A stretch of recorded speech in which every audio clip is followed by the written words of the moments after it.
Eh bien bonjour à tous messieurs dames, j'espère que vous allez bien, pardon.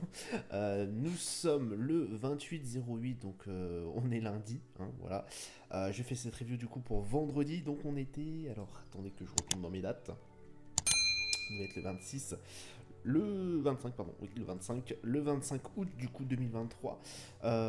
Les marchés du coup avaient clôturé sur un 7229, en tout cas 7229 points, pardon, pour le CAC 40, plus 0,21%, l'Eurostock plus 0,08%, le DAX plus 0,07, 15 631 pour le DAX et 447 pour l'Eurostox. Le FTSE 100 plus 0,07 aussi, on était à 7338 points. Le Dow Jones plus 0,73, on était à 34 346. Le Nasdaq plus 0,94, 13 590. Le Nikkei 225 moins 2,05, 31 624. Le pétrole Brent qui faisait une montée à plus 1,95, on était à 84,85 $. Le 11 d'or 1914,23 $. On a eu aussi l'euro USD 1,080 $. Moins 0,01%. Bon, le Bitcoin qui a dû forcément bouger dans le week-end, 26 079 $. Palmarès du SRD, on avait Rally qui faisait plus 11,76. Nakon qui faisait un plus 11,42. Cap Lodé qui faisait un plus 9,19. Au niveau des plus fortes baisses, Volts un moins 2,56.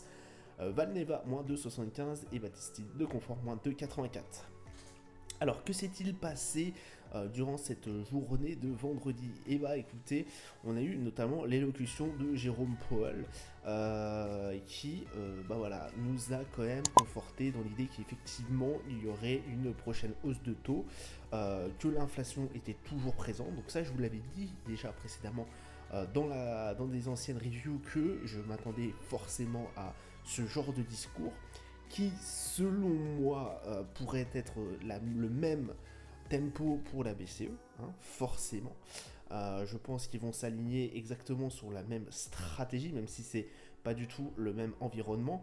Je pense que Christine Lagarde va être toujours dans ce même alignement aussi de hausse des taux. Donc forcément, le consensus a plagé, enfin a tablé sur une prochaine hausse de taux de 25 points de base. Je pense que ça serait effectivement pas déconnant. Je pense pas à un 50 points de base, faut pas abuser non plus. Donc voilà un peu ce qui avait tourmenté un peu les marchés. Bon, on a eu quand même une hausse assez relative, je vous avoue, sur les marchés européens. Un peu plus marquée en tout cas sur le Nasdaq et le Dow Jones. Bon, voilà, ça a été un peu conforté, j'ai envie de vous dire, cette idée qu'on avait. Effectivement, il y aurait prochainement des hausses de taux. Bah, effectivement, avec ce discours-là, nous sommes vraiment sûrs à pratiquement 100%, voilà, d'être dans l'alignement des banquiers centraux. Au niveau du calendrier d'annonce économique, alors je vous ai pas mis celui de vendredi, je peux vous l'afficher si vous voulez. Je peux vous l'afficher. Pourquoi tu ne veux pas? Pardon. Hop. Et hop. Voilà, comme ça vous aurez celui de tout le week-end. On a eu le climat des affaires IFO qui était à 85,7, qui est sorti à 85,7, donc extrêmement dégradé par rapport à ce qu'on attendait, hein. On attendait à 86,7. Je vous rappelle que la valeur précédente, c'est-à-dire le mois dernier, c'était à 87,4 quand même. Donc un climat, un climat des affaires qui se dégrade et fortement, hein, bien touché en tout cas.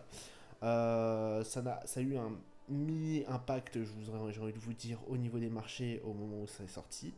Là où il y a eu le plus gros impact, c'est forcément au niveau de l'élocution de Jérôme Powell. Et bah écoutez, rien ne s'est passé en tout cas sur le week-end, ce qui est normal. Et en tout cas, lundi, il n'y aura pas non plus grand-chose. Forcément, lundi, c'est souvent assez tranquille, j'ai envie de vous dire, sur les marchés. Au niveau des marchés, justement, on a réussi à 48 pardon, au niveau du CAC 40. On est bien remonté, on a eu une grosse séance baissière jeudi. On a réussi à clôturer au-dessus des 7200, c'était pas gagné, pas gagné, pas gagné, pas gagné sur la journée de vendredi. Donc vraiment, on est bien remonté par la suite.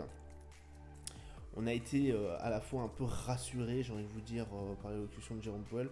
Oui et non. Voilà. Oui et non. Je pense que certains investisseurs auraient préféré skipper un peu les prochaines hausses de taux, mais certains se disent que l'inflation est encore trop grande.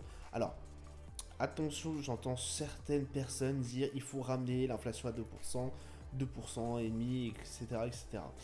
Je pense qu'on se voile un peu la face en disant que voilà, il faut revenir aux anciens taux, à l'ancien taux d'inflation. Je ne pense pas que ça soit possible par les temps qui courent, et je ne pense pas que ce sera bénéfique, en tout cas pour l'instant, je le dis bien pour l'instant, pour l'économie. D'accord, une trop forte hausse des taux des banques pourrait commencer à fragiliser énormément l'économie. Alors, je sais que certains, paraît-il, certains banquiers centraux s'en foutent totalement et quitte à passer en récession, voilà, le front. Mais il faut pas se voiler la face non plus. D'accord, on s'en fout, on peut rentrer en récession, machin, machin. Mais derrière l'économie, voilà, va en pâtir énormément. D'accord, forcément, c'est tout le secteur économique qu'on tue. Économique, immobilier, voilà, tout ce qui est usine, entreprise, les ménages, tout ça vont prendre un énorme coup. Donc, écoutez, oui pour les prochaines hausses de taux, maintenant, jusqu'à quand? Jusqu'à quand? Et jusqu'à quel seuil on va s'arrêter en fait? Jusqu'à quel seuil on va se dire ok, ça c'est bien, on stabilise à ce niveau-là? Ça serait bien de le savoir ça. Parce que là j'en entends parler qui disent ouais, il faut redescendre à 2%, 2% et demi. Je pense qu'à 3%, 3,5 ça serait déjà pas mal. Et on n'est pas très loin. Alors il y a encore de la marge, mais on n'est pas très loin non plus. Voilà, pour moi, en tout cas au niveau US, même au niveau Europe, moi je serais pour un 3%, 3,5%. 3,5. Je sais que les États-Unis sont un peu plus fortes, ont toujours eu une inflation un peu plus forte que la nôtre. Moi, ça me dérangerait absolument pas qu'ils soient ouais, à 3,5. Peut-être pas 4 non plus, mais aux environs des 3,5% d'inflation. Voilà, ça me dérangerait pas. Et je pense même que ça serait, alors c'est un avis personnel, je pense même que ça serait mieux que ça soit à 3,5 par les temps qui courent plutôt qu'à 2,5, voire 2. Voilà, je ferme cette parenthèse. RSI à 48, le MACD du coup qui est en tendance baissière, et un CAC 40 du coup qui reprend peut-être un peu du poil de la bête, j'ai envie de vous dire. On a bien rebondi sur les 7200. La séance de jeudi on était en dessous. Là on a réussi à repasser au-dessus et peut-être potentiellement lundi avec le gap de ce week-end essayer de passer les 7003. Le DAX qui lui, alors lui on a eu le gap justement, donc on est à 15 200. On a rebondi, comme je vous ai dit, heureusement qu'on a ce support des 15 600 qui nous tient bien en haleine, 15 600 du coup qui nous tire vers, qui nous tient bien au-dessus. Grosse séance baissière aussi sur le jeudi, là ça va mieux un peu. J'espère potentiellement aller chercher les 16 000. Attention, là on remarque quand même qu'on est sur la tendance de fond commence à être assez baissière. Là les 15 610, si ça saute, grosse chute au niveau du DAX. Là heureusement que les 15 600 nous tiennent. Au niveau du Brent, on est remonté un peu, mais là, vraiment pareil, on a une tendance baissière qui se dessine. Alors là, la bande inférieure de Bollinger nous permet de résister. Elle nous fait quand même une petite résistance où on a pu rebondir dessus vendredi, mais ça reste quand même assez compliqué au niveau du Brent. On repartirait potentiellement sur une tendance baissière. Attention, ça va être peut-être confirmé par la suite au niveau du MACD. Le RSI qui se stabilise un peu, on est aux environs des 54, donc juste un peu au-dessus de la moyenne, j'ai envie de vous dire, mais ça reste quand même, voilà, attention, sur potentiellement on peut repartir à la hausse, c'est-à-dire que là c'était vraiment une grosse respiration, mais on peut aussi repartir à la baisse forcément, et pourquoi pas aller chercher les 80$, le baril. Le 11 d'or du coup qui avait fait une énorme hausse il y a de cela début de semaine dernière, Là, 1915 $, écoutez, voilà, ça reste, pour moi, ça reste toujours une tendance de fond baissière. De toute façon, on voit bien, ça fait vraiment des escaliers assez baissiers. Et hop, encore plus si on regarde de loin. Mais voilà, là c'est reparti pour un tour à mon avis. Attention, on a un support au 1900. Je pense qu'on a eu des grosses positions acheteuses quand même ici, forcément, puisque ça a quand même eu un fort impact. Et après, une fois on a raccroché un peu les barres du 1900, c'est reparti vraiment à la hausse. Mais attention quand même par la suite, on peut repartir. La tendance de fond reste baissière hein, quand même, on le voit bien. Là, on a touché la moyenne mobile 20 en daily. Elle peut nous faire une résistance. Ça fait bien longtemps qu'on ne l'a pas eu. Donc méfiance quand même, c'est possible qu'on reparte à la baisse et ça m'étonnerait absolument pas. De toute façon, cette tendance est confirmée forcément par le MACD qui nous fait bien voir une tendance baissière, forcément. Pour le S&P, donc on a, alors j'ai envie de vous dire, on a rattrapé euh, une partie de la grosse séance baissière de jeudi, pardon. De jeudi, 4442 forcément puisqu'on a eu le gap aussi de ce week-end puisque je vous fais cette vidéo lundi très très tôt. On a RSI à 45, un MACD en tendance baissière. Là c'est pareil, la tendance de fond reste baissier. On a quand même un gros support après au niveau des 4334 qui nous a permis de rebondir ici. Hein. Notamment, on a accroché la 4400, pour l'instant on y est dessus. Potentiellement un support qui peut être, voilà, qui peut être assez costaud. Mais on a les 4501 aussi potentiellement à aller chercher qui constituerait notre résistance. Et on a surtout un MACD qui a changé de tendance depuis peu. Le Nasdaq qui fait aussi un peu le yo-yo entre les 15 700 à peu près. 15 200 pardon, les 15 200 et puis grosso modo les 14 300. Ça bouge pas mal. C'est une séance baissière, une séance haussière. On sait plus trop où on va, j'ai envie de vous dire.